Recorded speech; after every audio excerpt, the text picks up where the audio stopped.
Aí a gente vai lá para 1 Coríntios, no capítulo 2, a partir do verso 6. Eu vou ler, tá bom? Eu não li algumas coisas lá em Daniel, porque eu queria ler aqui. 1 Coríntios, capítulo 2, no verso 6, diz assim: Todavia, falamos sabedoria entre os perfeitos, mas não a sabedoria deste mundo, ou dos poderosos deste mundo, que se aniquilam. Não falamos a sabedoria de Deus oculta em mistério, a qual Deus ordenou antes dos séculos para a nossa glória. Nenhum dos poderosos deste mundo a conheceu, pois, se a tivessem conhecido, jamais teriam crucificado o Senhor da glória. Como, porém, está escrito, as coisas que o olho não viu, o ouvido não ouviu e não subiram à mente humana, são as que Deus preparou para os que o amam. Deus, porém, as revelou a nós pelo seu Espírito. O Espírito penetra todas as coisas, até mesmo as profundezas de Deus. Pois qual dos homens sabe as coisas do homem, senão o Espírito do homem que nele está? Assim também, ninguém sabe as coisas de Deus, senão o Espírito de Deus. Nós, contudo, não recebemos o Espírito do mundo, mas o Espírito que provém de Deus, para que pudéssemos conhecer o que nos é dado gratuitamente por Deus. Disto também falamos, não com palavras de sabedoria humana, mas com as que o Espírito Santo ensina, comparando as coisas espirituais com as espirituais. Verso 14. Ora, o homem natural ou o homem carnal não compreende as coisas do Espírito de Deus, pois lhe parecem loucura e não pode entendê-las, porque elas se discernem espiritualmente. Dá uma pausa aqui, aí a gente volta lá para Belsazar, capítulo 5 de Daniel. Ele está dando um banquete, festejando com os seus amigos, com as suas mulheres. Aí vem uma mão e escreve na parede algo que ninguém sabe o que é. E vem um homem e diz: o reino foi tirado de você. Gente, para e pensa agora na sua mente linear, né? A nossa mente linear que funciona com um relógio de 24 horas. Como é que um rei vai perder poder da noite para o dia assim? Ah, pronto, aqui é você, hoje é rei, amanhã foi tirado de você. Não se justifica, gente. E eu sou muito tranquilo para concordar com você que parece algo de alguém que está tendo um delírio. E realmente parece. E por isso a Bíblia diz que o homem natural não compreende as coisas do Espírito de Deus, pois lhe parecem loucura. Nós temos uma mente natural que caminha de acordo com o relógio de horas ou luas, né? Depende da cultura na qual você está e eu estou. Mas nós temos também dentro de nós o Espírito Santo, que renova a nossa mente e nos dá entendimento além do que o homem natural, além do que o homem carnal consegue dimensionar. Ok? Vamos dar continuidade à nossa leitura aqui, vamos para o verso 15. O que é espiritual, porém, discerne bem todas as coisas, e ele por ninguém é discernido. Verso 16. Pois quem conheceu a mente do Senhor para que o possa instruir? Mas nós temos a mente de Cristo. E isso é através do Espírito Santo, certo? Vamos lá para o livro de Filipenses, no capítulo 2. Filipenses, capítulo 2, verso a partir do 12. Vamos ler do 12 ao 15. Diz assim a palavra do Senhor. E quero, irmãos, que saibais que as coisas que me aconteceram contribuíram para maior avanço do Evangelho, de maneira que as minhas cadeias em Cristo se tornaram conhecidas de toda a guarda pretoriana e de todos os demais. Muitos dos irmãos no Senhor, motivados pelas minhas cadeias, ousaram falar a palavra mais confiadamente e sem temor. Verdade é que também alguns pregaram Cristo por inveja e rivalidade, mas outros de boa vontade. Eu quero te dizer com isso que o fato de alguém estar pregando a Cristo não quer dizer que essa pessoa tem um interesse puro. E por que eu estou te falando isso? Para te proteger. Te proteger de mim, te proteger de você e te proteger de outras qualquer pessoas que estejam ao seu redor. Para que você não olhe para as pessoas com um olhar natural, de acordo com a mente natural do homem carnal. Porque esse olhar vai te fazer agir pelas emoções. Quando você agir pelas emoções, você se desconectou do espírito. E a chance de falha aí é grande. Uma vez uma pessoa falou comigo, né, porque alguém, né, em determinado ambiente, me feriu. E imediatamente o Espírito Santo falou ao meu coração: ninguém lhe fere. Traduzindo para você, né, o que veio ao meu coração. Você dá para as pessoas a capacidade de lhe ferir. Mas se você caminha com a mente de Cristo, no direcionamento de Cristo, olhando como Cristo, ninguém lhe fere.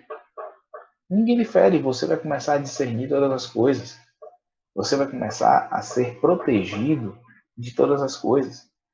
E quando algo ruim acontecer, que vai acontecer comigo, com você, em uma hora ou outra, nós temos a mente de Cristo que nos faz enxergar além do que os olhos e a mente carnal nos permite.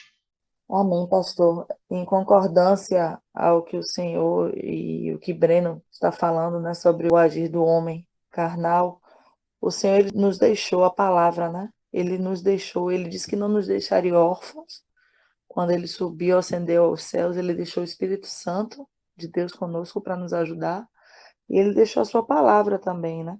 Que é nossa bússola, nosso medicamento, onde a gente encontra as diretrizes de como nós devemos proceder. E lá em Salmo 105 ele fala: Lâmpada para os meus pés é a tua palavra, e luz para os meus caminhos. Então, se estivermos ligados todo o tempo na palavra, na Bíblia, o que ela diz, nós vamos proceder melhor. Amém? Glória a Deus.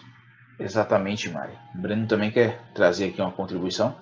Amém. Eu tenho gostado muito de estudar o livro de Romanos, tenho tido essa oportunidade, né? E queria trazer três coisas em relação ao homem carnal, mas que também vão nos trazer esperança, fé e nos trazer talvez um direcionamento bom em Deus, né? Tentando ser didático, digamos que o pecado, né? Quando Deus se revela para nós como um Deus criador e um Deus que é juiz também, que julga as obras humanas, nós temos as penalidades, o castigo do pecado estava sobre nós.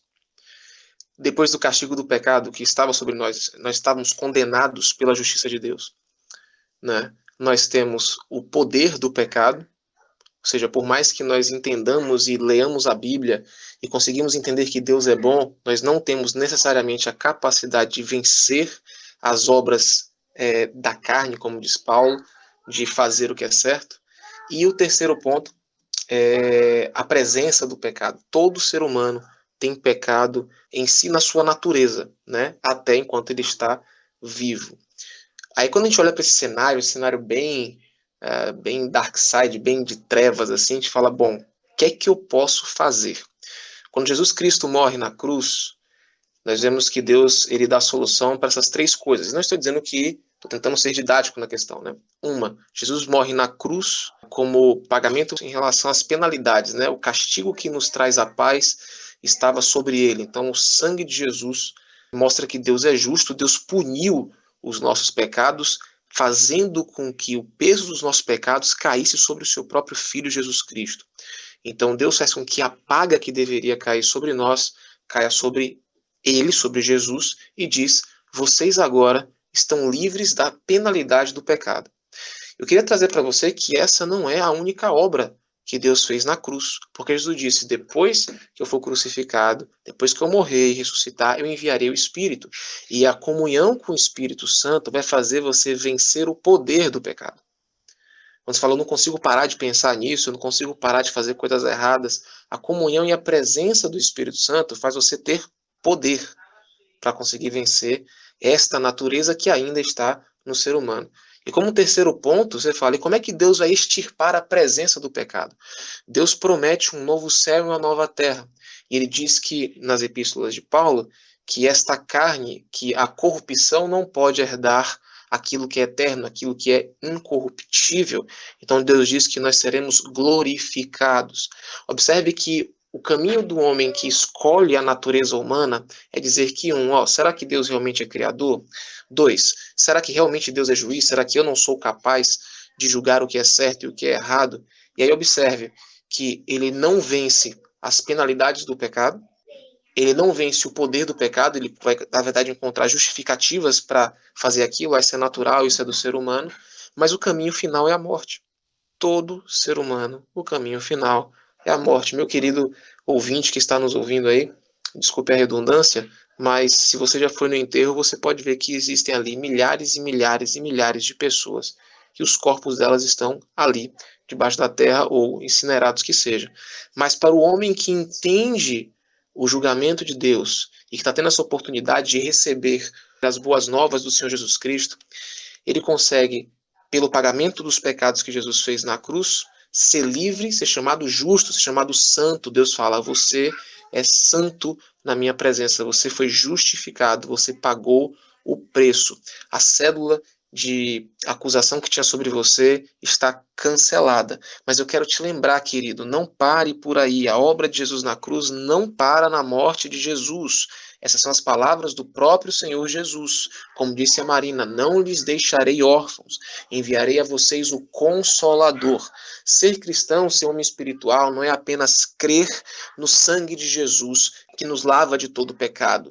Vou trazer algo, o nada além do sangue de Jesus é nada além do sangue de Jesus para te justificar diante de Deus. Mas existe alguém além do sangue de Jesus, que é a própria presença de Deus, que o próprio Jesus disse que enviaria, a presença do Espírito Santo. E quando ele cai sobre nós, Deus nos reveste de poder, e você recebe poder para vencer os pecados. Então eu queria dizer para você, querido amigo, que se você tem alguma dificuldade, querido amigo, alguma dificuldade de vencer áreas na sua vida, o que está faltando não é somente você reconhecer que Jesus Cristo morreu pelos seus pecados, mas que existe uma pessoa do Espírito Santo que quer se relacionar com você e te dá poder para que você vença o pecado. A vitória sobre o poder que o pecado tem sobre o nosso corpo, o poder sobre a natureza humana, essa luta que o pastor Mestre Guilherme disse, a luta do espírito com a carne, da natureza de Deus com a natureza humana, é vencida quando você tem comunhão, relacionamento e fruto do Espírito Santo. Uma vez que você vai caminhando nisso, observe que a vida do homem espiritual não é uma descendente, ela é uma ascendente. Ele começou muito mal, mas primeiro ele foi justificado pelo sacrifício de Jesus, depois ele está sendo santificado, ele está se aproximando cada vez mais de Deus, ele está dizendo: Deus, eu quero a sua natureza, eu tenho a sua natureza em mim, eu estou me comportando cada vez mais como um filho de Deus, porque eu estou perto de Deus. A chave para ser filho de Deus é estar perto de Deus. O que perdemos no Éden foi a proximidade e o relacionamento com Deus. O que estamos ganhando com a morte de Jesus Cristo e a comunhão com o Espírito Santo é a filiação novamente. Até que no final Deus diz: o dia da sua morte não é o dia da morte de Guilherme, de Daniel, de Marina, de Breno ou da sua querida ouvinte. É a morte do corpo do pecado, porque existe um outro corpo, uma outra terra, uma nova terra que eu preparei para você. Disse o Senhor Jesus que ele prepararia lugar para aqueles que o amassem, para aqueles que quisessem esse caminho. Então observe que a morte vira um momento de comemoração, onde você sabe que aquilo que caminhou com você durante toda a vida, que você militou o bom combate da santificação com o Espírito Santo, a natureza carnal, ela vai ficar debaixo da terra e você receberá um novo corpo, assim como Cristo Jesus, e viverá numa nova terra onde o pecado foi extirpado. Por isso, diz Paulo, não me envergonho do Evangelho de Cristo, porque ele é o poder para a salvação de todo aquele que crê. Que você possa ter recebido essa mensagem e saber que falamos do homem carnal, da natureza humana, que é uma natureza que nos acompanha até o dia da nossa morte, mas que nós não somos sujeitos a ela, porque Deus nos deu livramento, nos pagou os pecados, Deus nos deu poder pelo Espírito Santo para vencer, e Deus prometeu uma extirpação da natureza humana para aqueles que o amarem e aqueles que assim quiserem. Amém, isso mesmo, Breno. E só um detalhe, né? A gente volta um pouco aqui a página sobre aquela questão que eu mencionei de ser usado, e que esse não deve ser o termômetro tá bom? Nem conta bancária, nem quantidade de bens, porque o jovem rico chegou para Jesus e disse: Mestre, eu cumpro toda a lei, o que me falta para ser salvo? Ele disse: vende tudo, dá aos pobres e me segue. Isso foi um motivo de grande tristeza para o jovem rico. Ao mesmo ponto que a Bíblia diz que Jesus estava no templo, olhando as pessoas que ofertavam. Pessoas depositavam grandes quantias, mas teve uma mulher que colocou uma moeda. E aquela oferta foi a oferta que falou com os céus. O que eu quero trazer com isso, nesse paralelo? Não é a quantidade, gente. Não é a quantidade do que se faz, não é a quantidade do que se dá, não é a quantidade, enfim, do quanto lê Bíblia, é a qualidade. É a qualidade da leitura, é a qualidade da sua entrega, é a qualidade de quem você é com aquele próximo seu, né? Com as pessoas que passam por você, que convivem com você. É a qualidade. E quem vai dar essa qualidade para nós é o Espírito Santo. É o relacionamento com o Espírito Santo. Tá certo? Então eu quero deixar aqui para você um voto, né? Um desejo. Quero dizer para você assim, eu desejo o seu crescimento, eu desejo cada vez mais intimidade do Espírito Santo para você, para aqueles que estão ao seu redor, para mim, para os irmãos da escola bíblica, porque só assim nós conseguiremos mais saúde para o corpo de Cristo, só assim nós conseguiremos atrair mais vidas para o nosso Senhor Jesus, porque esse é verdadeiramente a finalidade de todo o nosso esforço, da nossa caminhada aqui na Terra. Ok? Graças a Deus, chegamos até aqui. Que bom que você está conosco, permaneceu até este momento. E eu quero te abençoar e declarar sobre a sua vida muita intimidade com o Espírito Santo, muita dedicação a Deus e que os seus ouvidos estejam dispostos, estejam atentos à voz de Deus que falará com você, tá bom? Você que deseja entregar a sua vida a Jesus, eu quero orar com você agora. Você que quer ter esse relacionamento com o Espírito Santo, eu quero orar por você neste exato momento. Eu vou falar e você repete, ok? Diz assim comigo: Senhor Jesus, eu venho, neste momento, entregar a minha vida ao Senhor. Eu declaro que o Senhor é o meu único e suficiente Salvador. Senhor Jesus, anota agora o meu nome no livro da vida, porque eu reconheço que o Senhor é o único caminho, o Senhor é a verdade, o Senhor é a vida. Muito obrigado, Jesus, pelo seu sacrifício na cruz por mim. Amém. Que Deus te abençoe. Seja feliz, cada dia mais abundante em tudo que você fizer, através do relacionamento com o Espírito Santo de Deus.